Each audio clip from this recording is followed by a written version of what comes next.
subo otra vez las preguntas que tenemos. Acá están. Vamos por la pregunta 4. A ver, acá hay alguien que me pidió, Claudia Molina. Pregunta 4.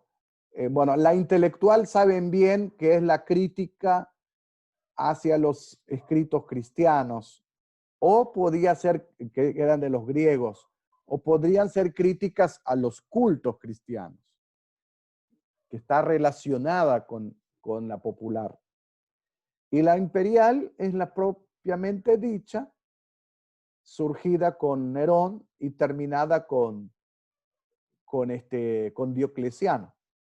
Ustedes pueden mencionar 2 o 3 si quieren, si les interesa, pero la oposición oficial es la oposición del imperio hacia el cristianismo.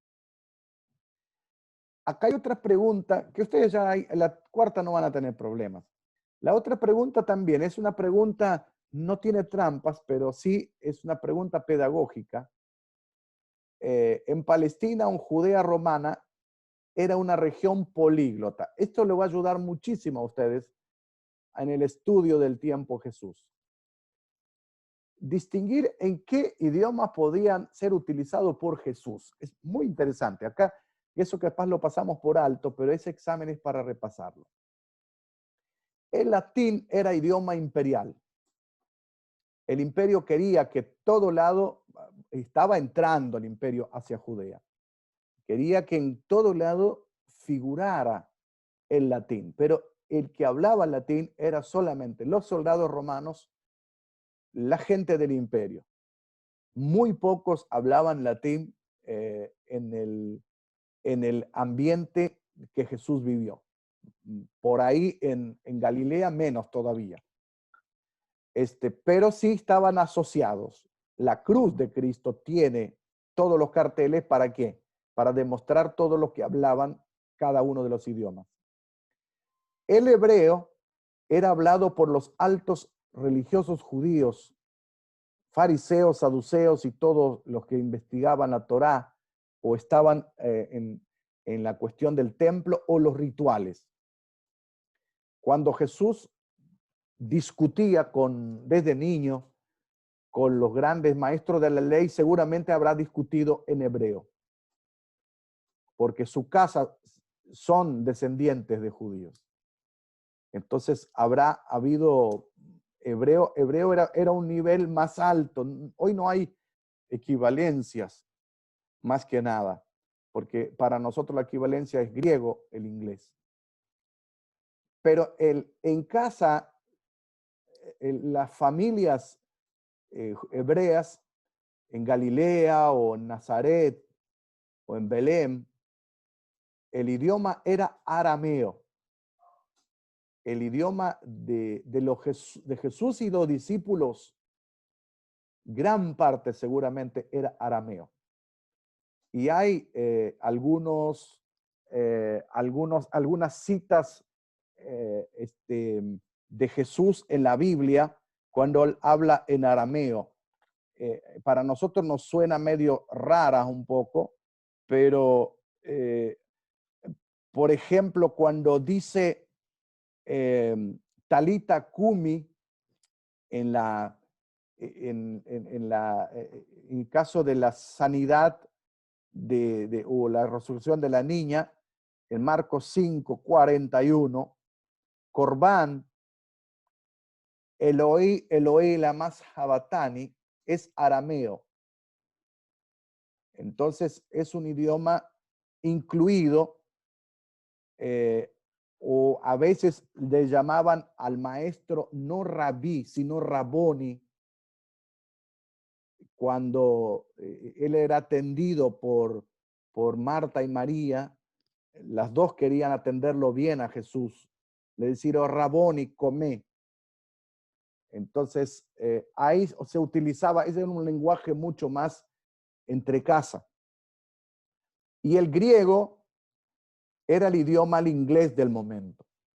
Pero como el imperio tenía que comunicarse de algún modo, todos hablaban, aunque sea balbuceaban, el inglés, el griego de aquel tiempo. Por eso que los escritos están están escritos en griego. Los que estudian el Nuevo Testamento está escrito en griego koiné, común. No es griego jónico de los filósofos, ni el griego ático, también de los griegos de Atenas. Hay algo en la Septuaginta que es griego más ático. Así que bueno, Jesús probablemente que habló los tres, hebreo, arameo y griego, cuando se enfrentaba a alguna cuestión imperial. Los trámites se hacían en griego y con José trabajaba en la ciudad de Séforis, que era una ciudad que daba mucho trabajo a la gente de clases campesinas bajas, a la cual Jesús pertenecía. Jesús pertenecía a la séptima, octava clase más baja de todas. Y ahí se hablaba griego, era una ciudad griega, que era la primera capital de.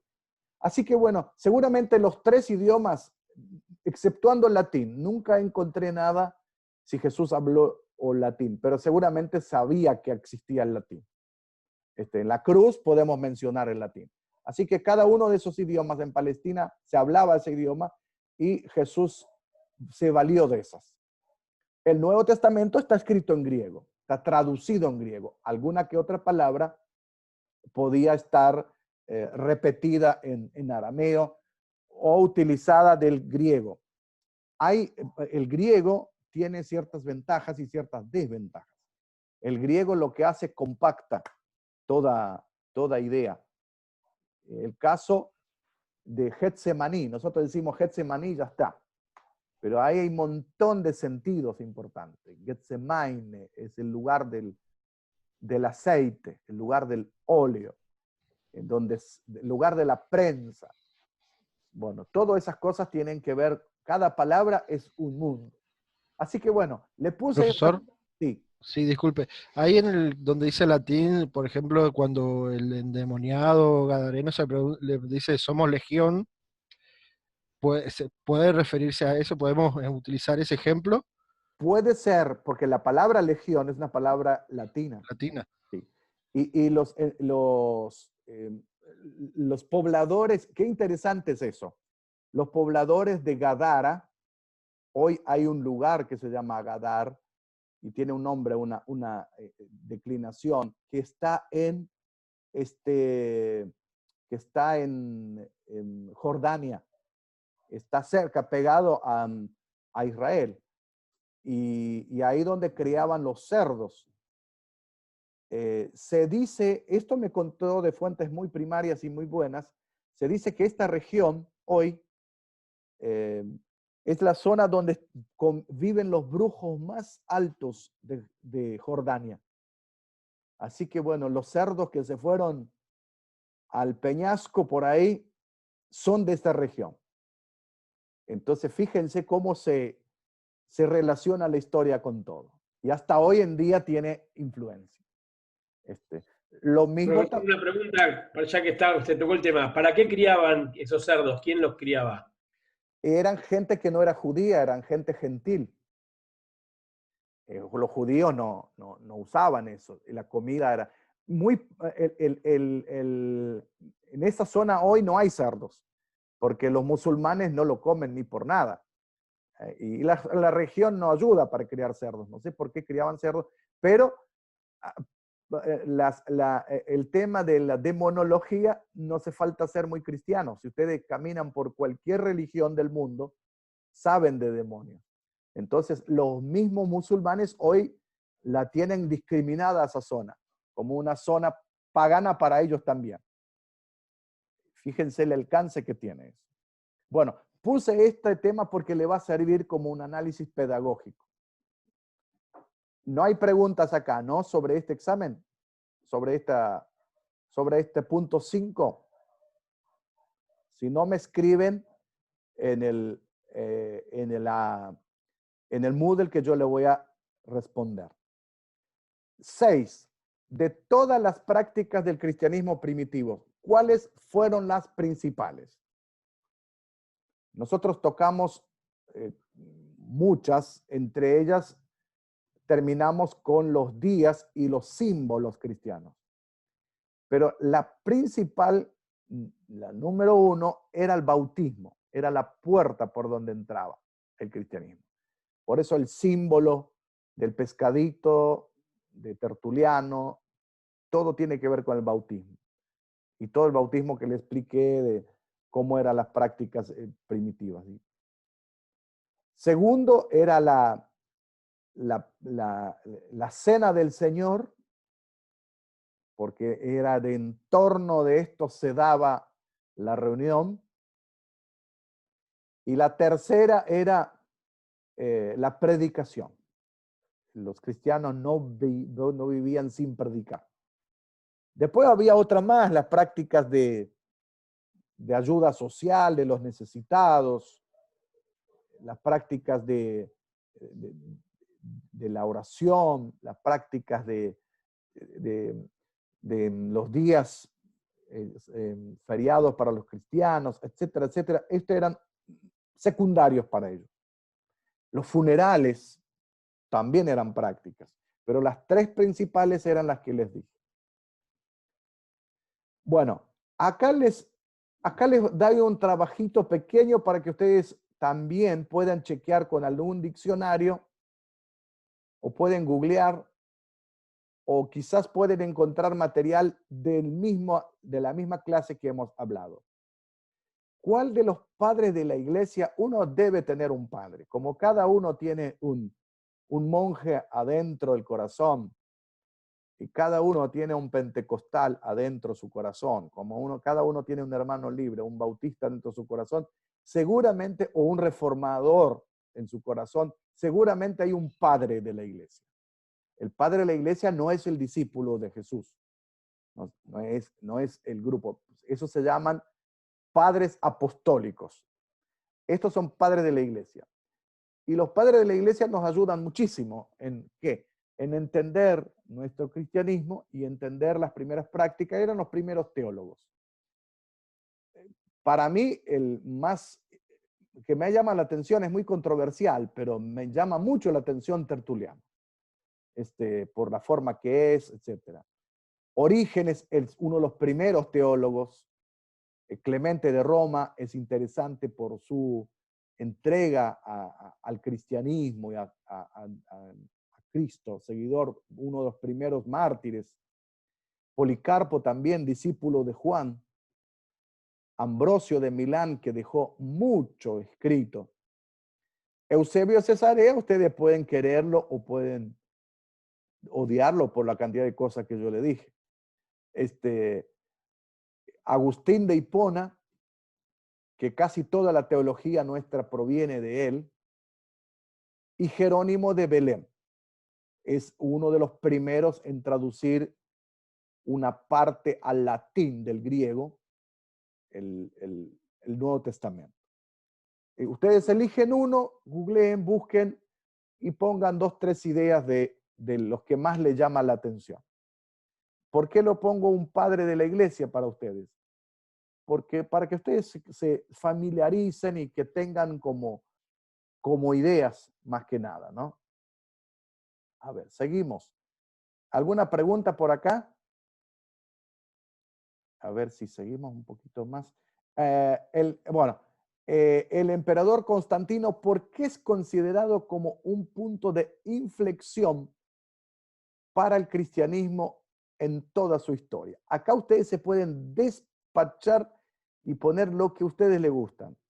Número uno, más que nada, es unir la iglesia con el Estado. Con eso ya alcanza. Pero podemos decir un montón de cosas que sus beneficios han sido más contradictorios que beneficios. Toda la ambivalencia que él hizo o proveyó la base de un cristianismo nominal. Es un personaje ambivalente, acercó el cristianismo al paganismo, todo lo que puede ser también los días de fiestas, domingo o Navidad, todo eso pueden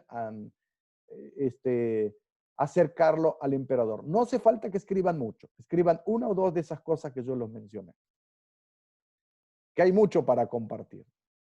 Bueno, vamos a ver la pregunta 10. A ver si encuentro acá. Esperen un poquito. Así que bueno, tengo la 10 y acá tengo otra vez. Profesor, faltaría la 9 también, ¿no? 9 y 10. Están en la otra hoja que no me permite subirla. Y ahí ya, ya dejamos descartado. Pero es fácil. La otra, la décima es en qué sentido en qué sentido la historia me ayuda, para qué sirve la historia en mi ministerio cristiano. Eso es la décima.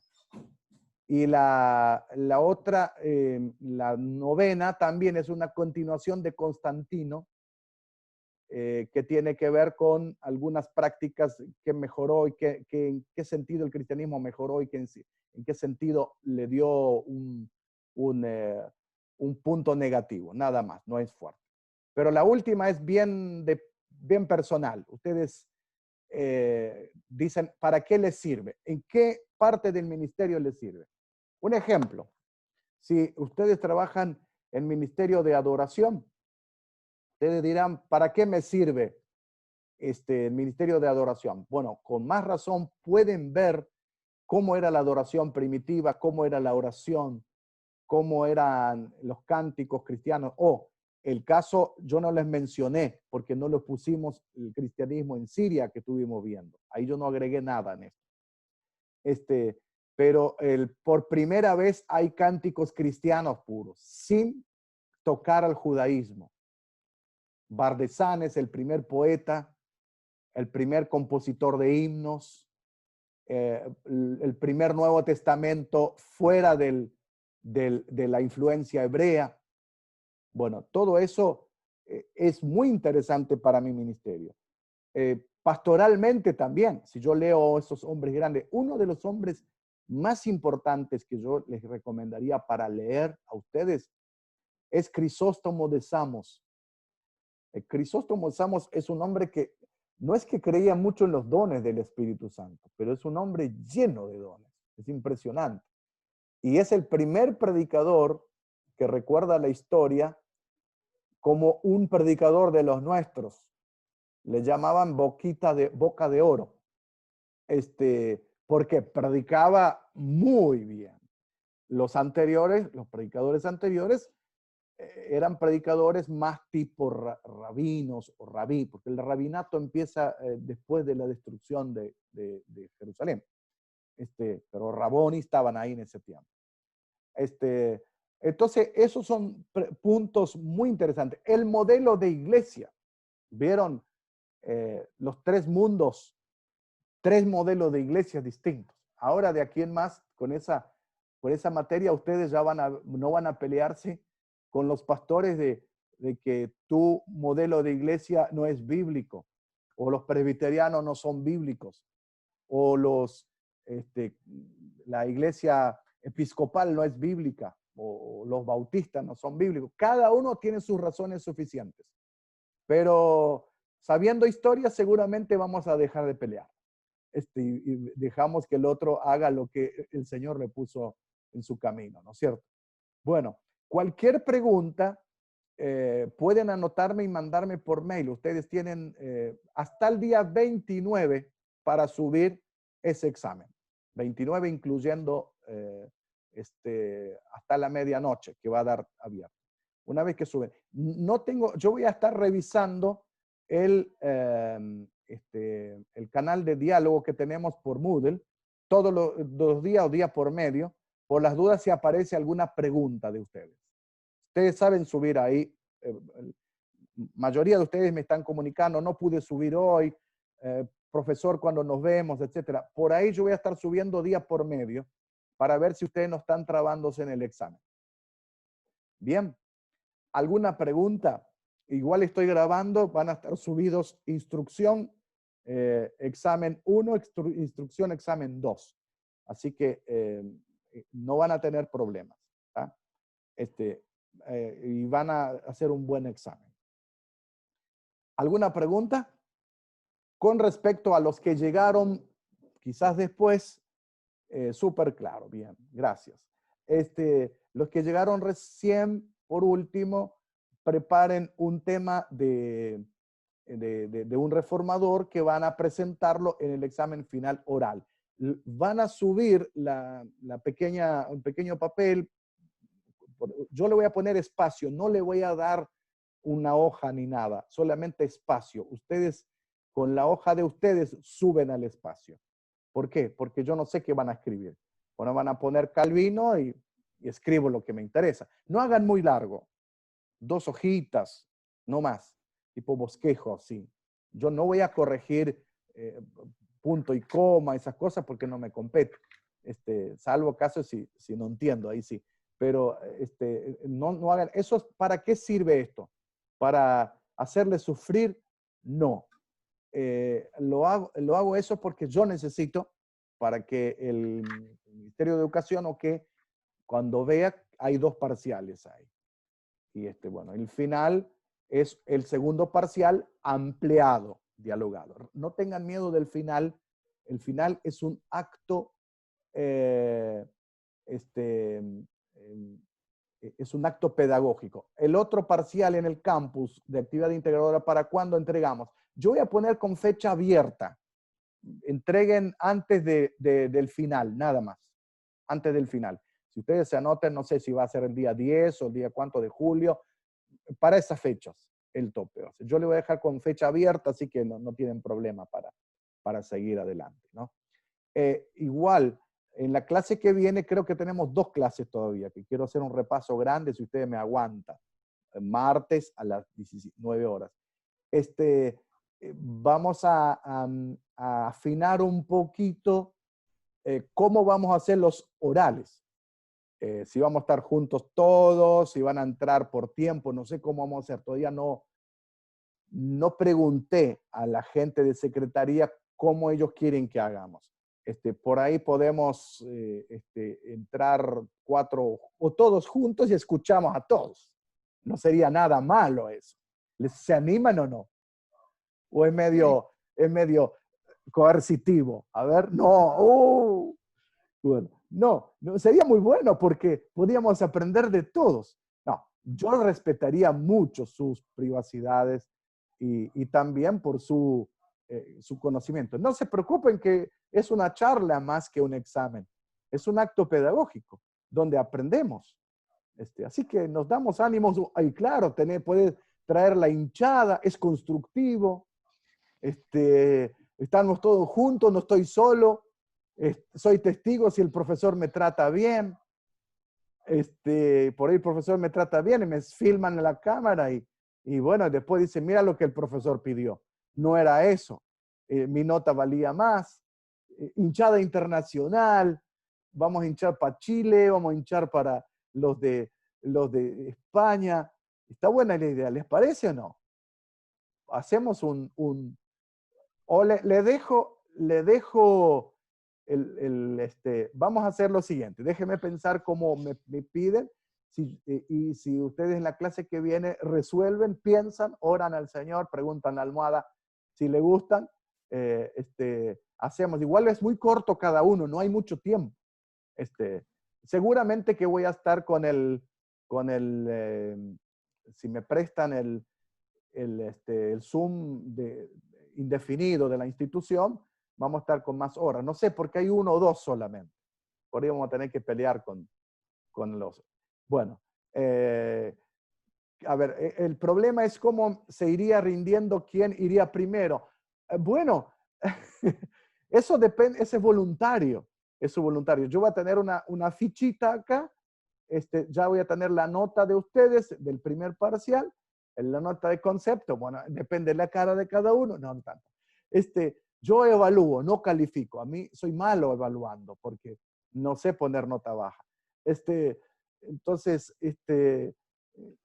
quiero que esto sea una linda experiencia y no temor para ustedes. Pero bueno, usamos carteles, chicos, dale, vea si alguien se pierde, o le soplan algunos al lado que tiene, a ver, o hacen tipo los simuladores, algo por ahí.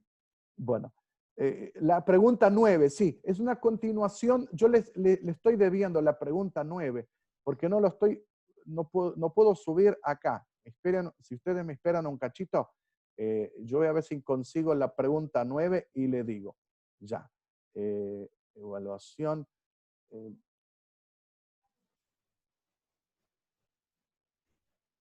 Perdón, profesor. Sí. Si quiere la leo, dice, Acá está. de las influencias del Imperio Romano al cristianismo durante la era constantiniana, Sí. ¿qué vestigios de esto pueden estar presentes en el cristianismo contemporáneo? Exactamente, exactamente. Y un montón, ahí la pregunta está hecha y ¿qué vestigios, qué cosas quedaron de Constantino sobre nuestras espaldas todavía? Miren, la iglesitis, el de correr a la iglesia, está bien, yo voy el primero que corro a la iglesia, mi señora me lleva de la oreja. O cuando necesitamos que la persona se convierta, lo llevamos al pastor. Ese es Constantino. La iglesia primitiva se convertía ahí y al contrario, lo bautizaba en el primer arroyo que encontraba. Bueno, no era tanto, pero bueno. Pero el vestigio es más que nada el cristianismo ayornado, el cristianismo muy institucional, el concepto de la iglesia como el único concepto que salva. La iglesia no salva a nadie, el que salva es Jesús, más que nada. Acá están entrando los alumnos de otra clase. Pero esto tenemos el tema de la adoración, cuando la adoración no se hace partícipe al pueblo, cuando no evangelizamos con nuestras vidas, todos son vestigios de Constantino. Todas esas cositas son propias. Un cristianismo más bien de institución que otra cosa. Santi y todos los chicos ya terminamos enseguida, ¿sí? Terminamos con eso. Bueno, acá dice, concluir el examen y enviar vía espacio para subir primer parcial Moodle antes del 29 de junio del 2020. ¿Está? Preguntas, cualquier cosa me hacen en el aula ahí y ahí andaríamos bien. Y bueno, y para el final oral todavía tenemos 2 clases para seguir despejando dudas.